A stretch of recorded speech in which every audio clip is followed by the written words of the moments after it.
Bonjour tout le monde, alors je suis ravie de vous retrouver pour cette nouvelle vidéo qui va donc ici parler du portrait des poissons ici. Alors les poissons sont donc le dernier signe du zodiaque euh, et on va y aller donc directement.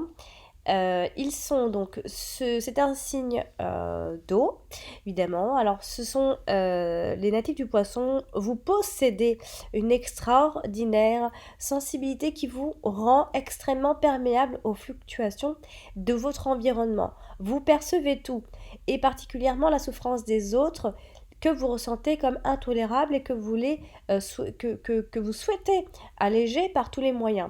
Vous êtes empathique, il y a de la compassion, il y a du dévouement, il y a un sacrifice personnel. Ici seront vos maîtres mots, évidemment. Vous êtes en quête de fusion avec un idéal supérieur, un ailleurs mystique, artistique, amoureux, humanitaire ou spirituel qui vous attire mystérieusement. On vous cherche sur la scène et brusquement vous n'êtes plus là. Vous êtes reparti dans vos profondeurs, dans vos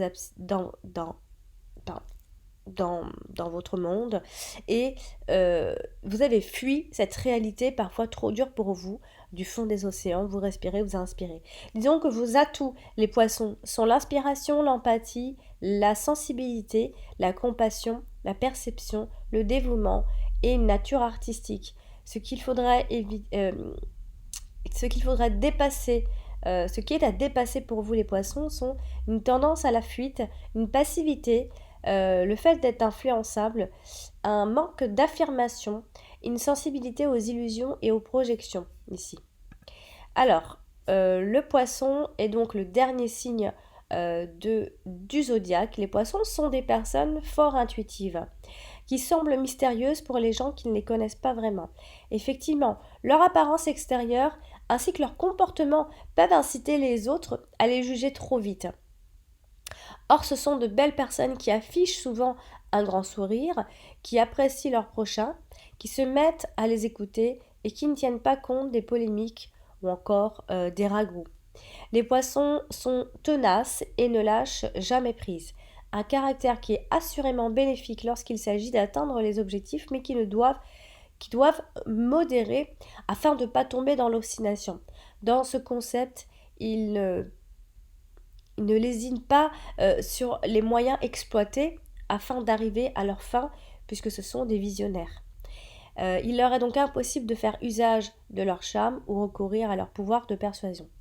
Ils sont persévérants, mais à la fois discrets, c'est-à-dire euh, qu'ils ne montreront aucun acharnement alors qu'ils usent d'autres moyens pour arriver à leur fin, de façon plus contournée.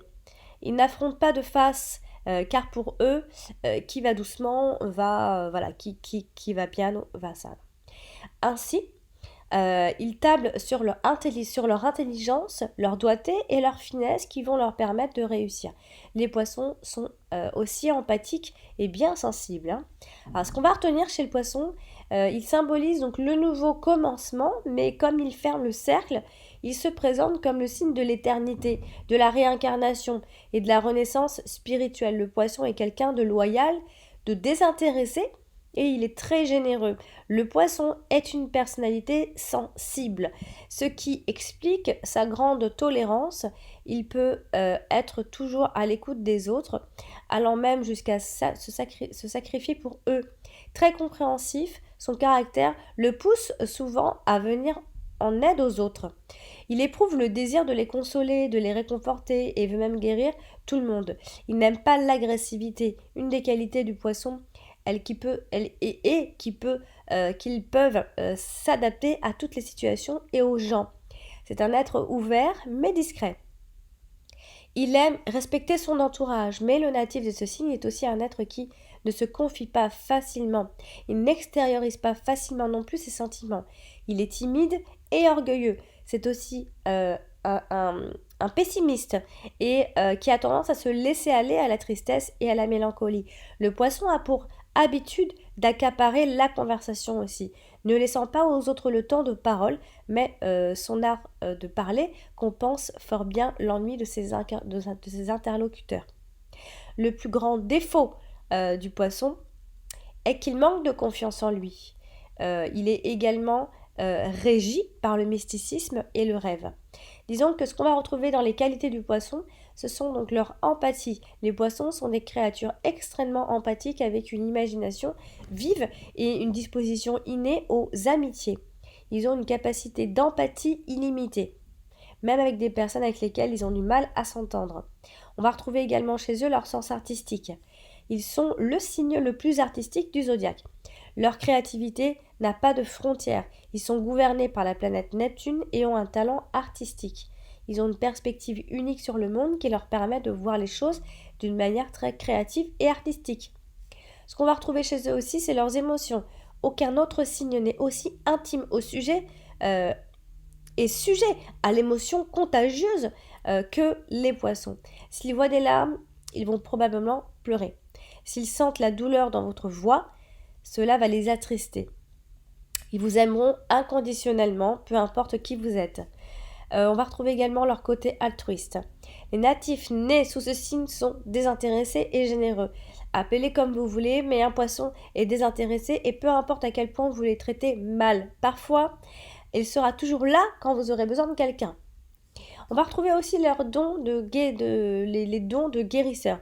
Alors les poissons sont des guérisseurs naturels, capables de consoler les cœurs brisés. Ce pouvoir donne à certains poissons les capacités de guérir tout traumatisme physique et émotionnel, souvent à l'endroit des nécessiteux. Les poissons, sentimentalement, alors les hommes poissons sont de grands séducteurs qui n'hésitent pas à user de leur charme et de leur sensibilité pour épater la jante féminine. Toutefois, il arrive qu'ils soient énigmatiques dans une relation et que leur compagne peut avoir du mal à les saisir. Effectivement, tantôt ils manifestent leur présence, tantôt ils peuvent s'éclipser sans que l'autre ne s'en rende compte. Quant aux femmes poissons, ce sont des personnes captivantes que les hommes convoitent ardemment. Elles savent jouer de la séduction et peuvent enjôler les hommes sans le moindre effort. Hommes et femmes poissons ont vraiment la cote et sont très désirés. Tant qu'ils ne sont pas réellement amoureux, ils ne vont pas s'aventurer dans une relation trop engageante.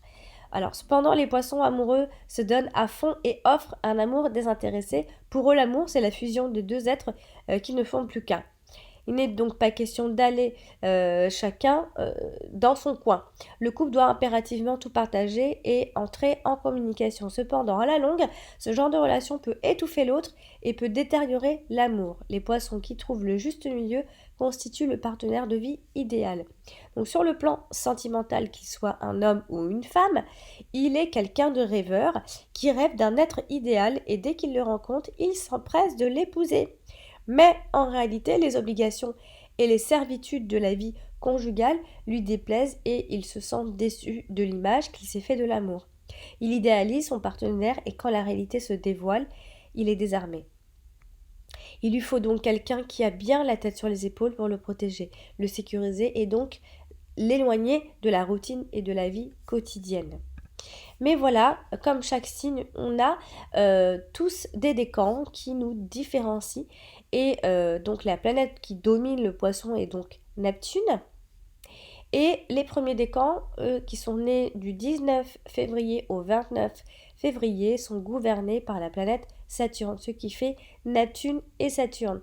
Donc, ce qui va donner ici donc le côté sentimentalisme et tout ce qui est spiritualité, et Saturne, la rigueur, la droiture, la froideur, etc., les efforts. Alors nous avons retrouvé ici dans les premiers décans une vie antérieure importante, un dévouement et intérêt pour l'humain, une attirance pour la connaissance, les sciences spécialisées, la parapsychologie, et attention aux illusions irréalistes et aux dérives mystiques.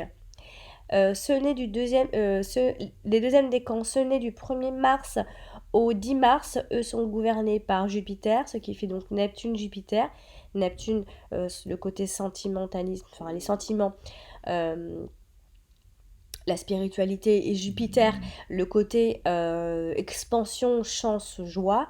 Alors d'ici on va retrouver des personnes avec des qualités créatives, une imagination, voire de la fantaisie, un comportement parfois instable, des réactions contradictoires et une inconstance.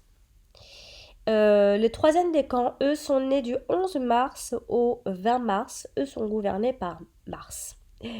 Alors ici, on va retrouver Neptune-Mars et donc le côté sentimentaliste, la spiritualité et Mars, l'énergie, la combativité. Donc ici, il va y avoir un besoin d'activité et de réalisation concrète. On a une forte énergie qui demande à être canalisée de façon constructive et équilibrée. On a une fâcheuse tendance à forcer les choses et à ne pas se ménager suffisamment. Maintenant, on va voir jour pour jour de votre naissance. On va commencer par ceux qui sont nés au mois de février. Alors, ceux nés le 19 février, ici, on va retrouver des personnes avec de l'indépendance, on a un refus des contraintes, on a un ascendant sur les autres, pardon, et on va retrouver une vie relationnelle. Né le 20 février, on a ici le sens de l'équilibre, une sensibilité et l'amour du beau. On a un besoin de vivre le couple. Né le 21 février, on a l'amour des plaisirs de la vie, on a une émotivité et de l'intuition, mais l'humeur est fluctuante.